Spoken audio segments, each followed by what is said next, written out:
હાલો friends, જય શ્રી કૃષ્ણ. કેમ છો બધા? મજામાં ને? હું કીર્તિ ગુમતારિયા તમારા બધાનું સ્વાગત કરું છું મારી યુટ્યુબ ચેનલ કેવી રસોઈમાં. આજે હું લઈને આવી છું દાબેલી. મારી બેબીને તે ખૂબ જ પસંદ આવે છે, એટલે મને કહે કે મમ્મી મને દાબેલી બનાવી આપો. એટલે મેં આજે તમારી સાથે પણ શેર કરેલી છે દાબેલીની રેસીપી. તમે આ રીતે બનાવશો એટલે તમારા ઘરના કહેશે કે અમને આવી દાબેલી બનાવી આપો. તો ચાલો આપણે બનાવવાનું જોઈ લઈએ. દાબેલી. હેલો ફ્રેન્ડ્સ, આવી ગરમીની ઋતુમાં દરેક ગૃહિણીને એક જ પ્રશ્ન સતાવતો હોય છે કે જમવાનું શું બનાવીએ. એટલે આજે હું લઈને આવી છું દાબેલીની રેસીપી. મિત્રો, ફટાફટથી બની જાય, ખાવામાં ખૂબ જ ટેસ્ટી ચટપટી રેસીપી છે અને બાળકોને તો તે ખૂબ જ પ્રિય આવશે. તો મિત્રો, ચાલો આપણે બનાવવાનું જોઈ લઈએ દાબેલી.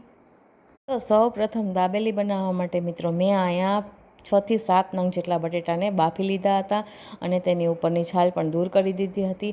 અને હવે અહીંયા આપણે મેશરના મદદથી અથવા તો ચમચાના મદદથી આ રીતે બટેટાને મેશ કરી દેવાના છે. તો તમે અહીંયા જુઓ, હું અહીંયા ચમચાના મદદથી બટેટાને સારી રીતે મેશ કરી દઉં છું. તો આમ જુઓ, બટેટા આપણા સારી રીતે મેશ થઈ ગયા છે. એટલે હવે આપણે એમાં સ્વાદ પ્રમાણે નમક ઉમેરી દઈએ છીએ. તો તમે અહીંયા જુઓ, મેં અહીંયા નમક ઉમેરી દીધું છે.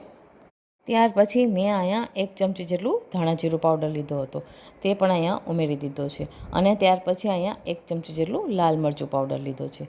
અને હવે ત્યાર પછી અહીંયા 1 ચમચી જેટલું ચાટ મસાલો લીધો છે. ત્યાર પછી મેં અહીંયા 1 ચમચી જેટલી ખાંડ લીધી છે અને અડધી ચમચી જેટલો ગરમ મસાલો લીધો છે મિત્રો. અને હવે ત્યાર પછી આપણે આ બધાને મિક્સ કરી દેવાનું છે. જો તમને પસંદ આવે તો તમે અહીંયા આદુ મરચાંની પેસ્ટ પણ ઉમેરી શકો છો. મારી બેબીને તે પસંદ નથી એટલે હું અહીંયા નથી ઉમેરતી. હવે ત્યાર પછી ઉપરથી થોડાક લીલા ધાણા ઉમેરી દઈએ છીએ અને તેને પણ સારી રીતે મિક્સ કરી દઈએ છીએ. તમે અહીંયા ચાટ મસાલાની જગ્યાએ લીંબુનો રસનો ઉપયોગ પણ કરી શકો છો. અને હવે અહીંયા તમે જુઓ, આ રીતના મેં 2 પાઉં લીધા છે અને આપણે પાઉંમાં 2 વચ્ચેથી ભાગ કરી દેવાના છે અને તેમાં આપણે ગ્રીન ચટણી ઉમેરી દેવાની છે. અને હવે ત્યાર પછી જે આપણે બટેટાનો માવો તૈયાર કર્યો હતો ને, તે અહીંયા થોડોક ફિલઅપ કરી દીધો છે. અને હવે ત્યાર પછી અહીંયા આપણે ડુંગળી ઉમેરી દઈએ છીએ અને ત્યાર પછી આપણે મસાલા સિંગ ઉમેરી દઈએ છીએ, જે દાબેલીમાં બધાને ખૂબ જ પસંદ આવે છે. અને હવે ત્યાર પછી અહીંયા પાછો આપણે બટેટાનો માવો ઉમેરી દઈએ છીએ. તો તમે અહીંયા જુઓ, આપણી દાબેલી ભરવાની રીત સાવ અલગ જ હોય છે. હવે આપણે એને બંને સાઈડ બટરમાં શેકી લઈએ છીએ. તો અહીંયા મેં ગેસની આંચને મીડિયમ રાખેલી છે અને અહીંયા આપણે અલટ પલટ કરી અને બંને સાઈડ પાઉંને સારી રીતે શેકી લેવાના છે. તો મિત્રો, અહીંયા તમે જોઈ શકો છો કે આપણે દાબેલી બનાવવાની રીત સાવ અલગ જ હોય છે. આ રીતથી બાળકો હોશે હોશે ખાશે. તો તમે એકવાર ચોક્કસથી ટ્રાય કરજો.